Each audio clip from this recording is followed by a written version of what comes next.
Hi guys, it's Julie. Welcome back to my wonderful BC life.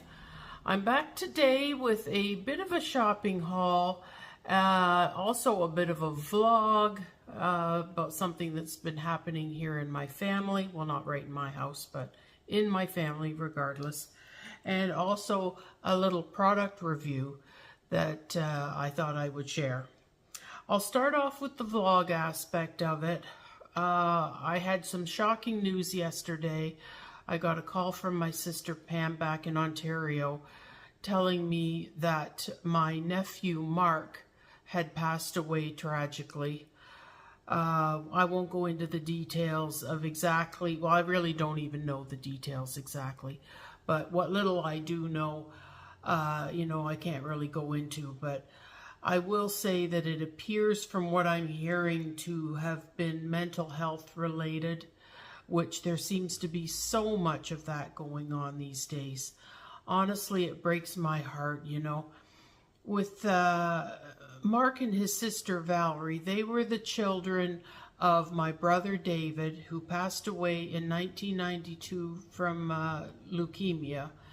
And he had been married to his wife Peggy, and they split up. I don't really know exactly why they split up, but they did, and these things happen. It's hard to say whether anyone's at fault. Sometimes people just can't make it work. But anyway, they split up. This was prior to him getting sick and all that. I'm not sure how many years prior, but a few years prior at least. And anyway, it seemed like our side of the family lost contact with the children pretty much because between the two of them splitting up and then him dying, we really lost contact. I do have Mark's sister Valerie on my Facebook page, so I can sort of keep an eye on what's going on with her. And she seems to be leading a nice, happy life, so I like following, what she does. But I had really not seen much of anything from Mark in many years. And I guess he was having, issues with his mental health. And finally it got the better of him. And so, like I say, we lost him yesterday. So, like I say, that was very sad news for my family. I know my brother Dave, if he were still alive today, would be absolutely devastated. And I know that Peggy is, and my heart goes out to Peggy and Valerie at this time. I just can't imagine what you're going through. But anyway, that'll be enough about that. I don't want to make the whole video about that or anything, but I thought I'd mention it. The next thing I'm going to mention is a product review. Now, I was watching one of Missy's recent videos on All Things Missy, and she was talking about mascara. She bought some mascara at Dollarama, and she was saying that she had been trying to find a good waterproof mascara that wasn't so difficult to remove afterwards. And I know exactly what she's talking about. I've been there too. I've bought waterproof mascara, and I never seemed to be particularly happy with the different brands I tried. And I had been using for a long time the L'Oreal Voluminous, I believe it's called. And I kind of liked it, but I will say that with that particular one, it starts to flake after a while. And I, for one, don't like, when you're getting all these flakes under your eyes and stuff. But, nonetheless, every time I would go online and I would look to see what a good waterproof mascara was, they would always recommend that brand. So I thought, well, I guess there's nothing better, so I'll just keep using that one. Well, anyway, I've been having problems, and I don't know if it's just allergies. 1 minute the doctor says, depends on who you talk to.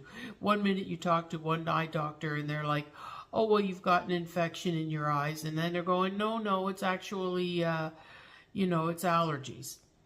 So I didn't really know what to do. I've got eye drops for it, and my eyes are much better now. I kind of wonder, too, whether dry eye in general was a part of it as well. But regardless, one of the things I thought that I should do is maybe be more careful about what eye makeup I use. So I went to the pharmacy the one day, and I can't remember whether I hauled this or not. I might have. But anyway, I've asked the lady at the pharmacy, I said, what do you recommend, as far as waterproof mascaras go for sensitive eyes? So I won't get allergic reactions. And she recommended this brand. Now, I will start off by saying it is not cheap.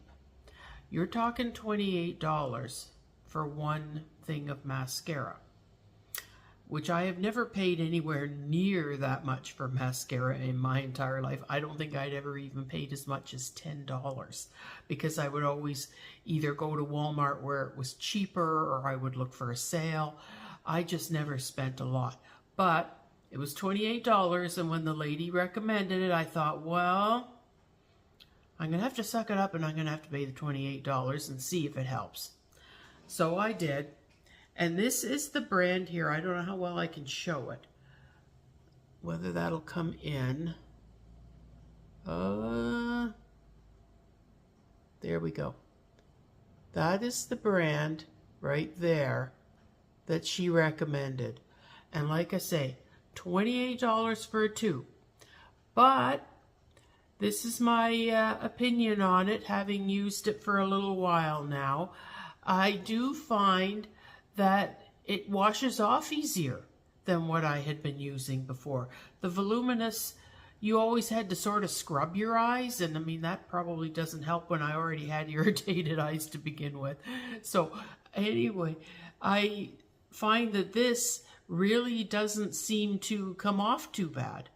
Like if I get some on, my hand, or, underneath my eye, if I accidentally, when I'm putting it on, I accidentally brush the wand against myself in a spot where I don't mean to.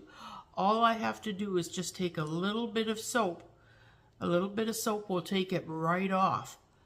But it does seem fairly good, though, as far as being waterproof. I haven't been swimming in it, but as far as, going out in the rain, or in my case, as we know, sweating profusely when I'm out exercising, I find that it doesn't run at all. So it actually seems to be a good mascara as far as staying power goes, and it also washes off fairly well.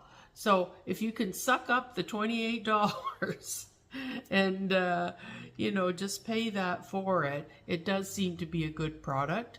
So I thought I would mention that today. Now, the next items are my haul, and I don't have a whole lot here. There really hasn't been that much I've needed, and it just seems like there hasn't been a lot in the stores that's been, exciting me lately.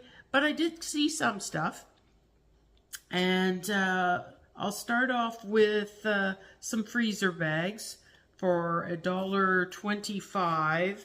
It's the Slide Seal. Whoops, make sure I got this the English side. Slide Seal freezer bags, the medium sized one with right on labels, and those were $1.25. I got those, and that was at Dollarama. And also at Dollarama, I'll wait and leave. I'm going to leave that one for a minute because that goes with something else that's coming up. I got another one of the Mario's cooked hams that I buy. Nothing too exciting there, but we do like it. And that was $3.75. I've been lazy today and I haven't written on things. Usually I write on the different things if I can. Some things you can't write on, but anyway, I've been lazy this time and I haven't done it, so I have to look at my receipts. And I got something different. I saw some different products in the food aisle that I hadn't tried before. And let's see, how much was this one? This one was $1.50. And it's the Chicken Rub Barbecue Chipotle. Chef Seasons, I think, is the brand. And I thought that might be interesting to flavor our chicken with. So I'm going to try that the next time I make some chicken. And like I say, that was new. I had not seen it before. And I also found this at the same time. It was the Heavenly Spices Chicken Seasoning, which was $2.50. And that looks like that. Gonna try that on my chicken as well. I think Dave kind of implied that my chicken is kind of boring, but you know, you got to find something that you like to put on it. And I've tried putting some things on it and he doesn't even notice. So I thought, well, maybe he'll notice these things. And then the other thing I noticed was for $1.75, the, I guess it's Top Taste Crispy Fried Onions. And that looks like so. I got one of those to try. I thought that might be good as well. And I got some of this. I thought this was kind of exciting. We already ate one bag. And my review on this is that I don't know so much if it tastes like the chicken per se, but it's good. We did like it. I know I saw somebody online say that they didn't necessarily think it tasted like the chicken, but they thought it tasted more like the chicken gravy. And they might be right about that. But regardless, it is tasty, even though I wouldn't exactly say it tastes like KFC, but it was the Ruffles KFC Original Recipe Chicken Potato Chips 180 gram bag. And we got 2 bags of those. They're going to be one of these limited time things that we won't be able to find for very long. But we decided to give that a try. Those were $3.50. I don't think I had mentioned that yet. So I got that. And the next things are back to my bird feeder again. As we know, I bought a tarp. Dave totally poo-pooed that, even though I know it would have worked well. He just thought it looked terrible and said, no, you're not putting that there. So, okay, fine, I had to move it, but now I'm back to square one. What do I do? So, I can insert here a video of what's going on out there with the bird seed and the out of control growth in the garden. So, I'll insert that here and then I'll be right back. Here's my bird feeder, and we're having a definite issue with this still. Dave did not like the tarp idea, so he ex-nayed that in a hurry. And we got this planter down here. We've put rocks in it so that if seeds fall down into that, they shouldn't grow, hopefully, although I have a feeling they probably still will. But anyway, the problem, as you can see, is all of those little green tufts are seeds that have planted themselves. And I've dug this all up already once about a week ago, and you can see how much of it's come back. Like I say, this area I just did the other day, and there's still a bit in there. But like I say, it's a real problem we're having here. So the question is, what do we do? And that's where my next idea comes into play. Because I want my bird feeder to stay, but I don't want to have to be constantly pulling all of that stuff out. Okay, so you see what I'm dealing with here. Every time bird seeds fall down into that dirt down below, it just grows like crazy and I don't know what to do about it. And so I kept thinking, well, what if you put some sort of like a little dish down below that would at least catch some of it? So what I did was I found this at Dollarama, and it was $4. Now I don't really need both parts per se. I would probably just use the clear one. But it's a Patio Plastico covered serving tray, 14 inches. And this is what it looks like. Now, I don't necessarily need this part. This would, I assume, be the bottom part. Yes, I think that's the bottom part. But what I wanted was this part, the top part.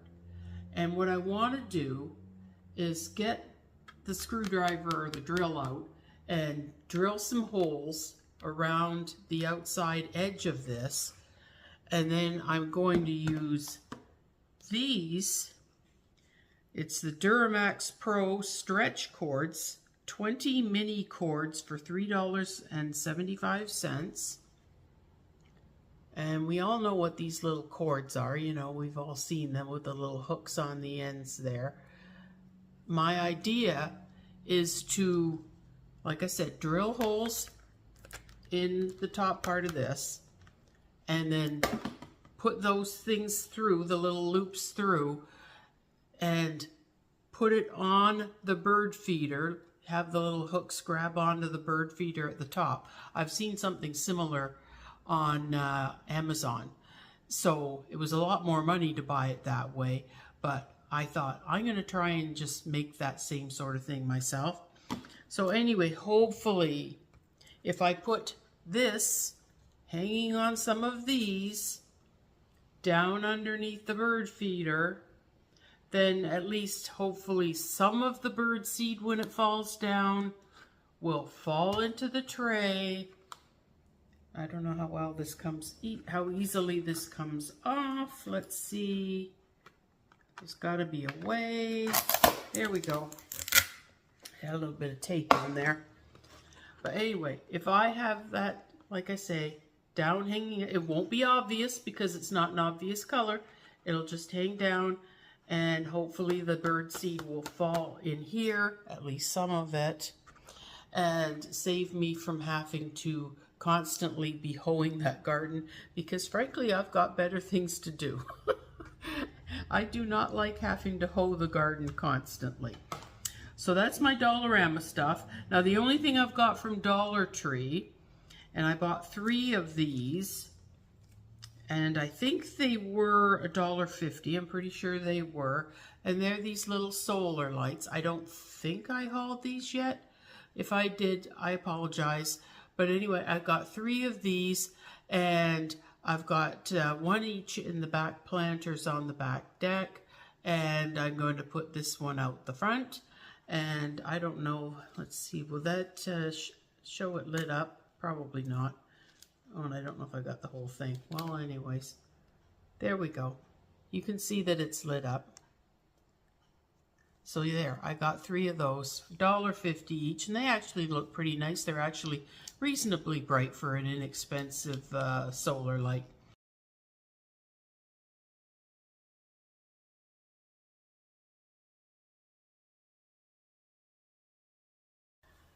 So that was my haul for today. I hope everybody enjoyed it, even though it started off on a rather sad note. And if you did like my video, please be sure to hit the like button. And also, if you haven't already subscribed, I'd love it if you would. And be sure to hit the notification bell so you get notified whenever I put up a new video. I would hope that everyone is doing well, that everybody is healthy and happy and doing as well as can possibly be. And until next time, bye-bye. Well, there's my experiment. As you can see, I drilled holes, 4 different holes around, and put the little hooks in each hole. And then I just put the little hooks that are on the other end hooked onto the bird feeder. So that's how it turned out. Here's hoping that works and keeps at least most of the seeds out of the dirt. Fingers crossed. Bonus here, eh, Jerk? Yeah. You guys see the seal through the East Coast. Just